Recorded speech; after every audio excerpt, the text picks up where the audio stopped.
given that vector A is pi minus 6j plus 3k and vector B is 4i plus 3j minus k, where p is a constant, determine the value of p such that vector A and B are perpendicular to each other. So when you are told such that vector A and B are perpendicular to each other, if this is your vector A and B, then what they are trying to say is that vector A and B are meeting at 90. They are trying to tell you for vector A and B to be perpendicular to each other, it means this vector A and this vector B, they are meeting at 90 degrees. That means they are perpendicular to each other. Are we together? But when you talk of a vector perpendicular to vector A and B, that is a vector meeting both of them at 90 degrees. Are you seeing? That is now cross product. But now this one, there's no other vector meeting them. They are the ones which are perpendicular to each other, meaning they are on the same plane. Vector dot product. Are we together? So if you look at this, for you to determine the value of p such that A and B are perpendicular to each other, then in vector dot product, they are simply telling you that the angle theta is 90 degrees, isn't it? So if you go to the vector dot product, when you have vector A dot vector B, that is going to be magnitude of vector A times magnitude of B times the cos of angle between them. And the angle between them is 90 degrees.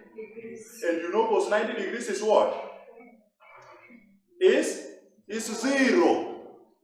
Cos 90 degrees is 0. Meaning when two vectors are perpendicular to each other, when two vectors are orthogonal, then their dot product is equal to 0.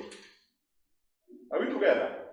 When two vectors are perpendicular to each other, then their dot product is equal to 0. So this is the concept being tested here. The dot product of two vectors is equal to 0 when the two vectors are perpendicular to each other, because cos 90 is 0. So you've been given here vector A to be pi minus 6j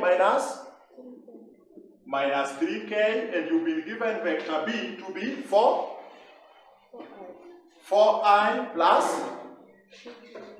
3j minus k, isn't it? So for you now to get vector A dot vector B, it is x times x, isn't it?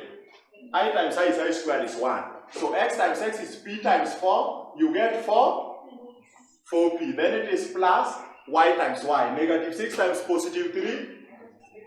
Negative 18, isn't it?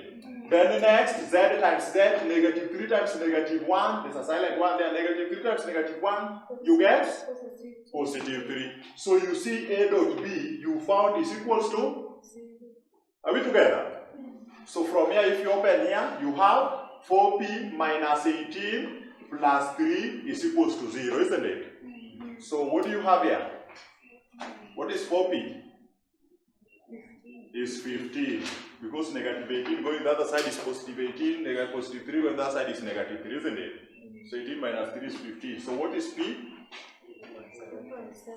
You divide both sides by 4 and you found 3.75. So p must be 3.75 for the two vectors to be perpendicular to each other.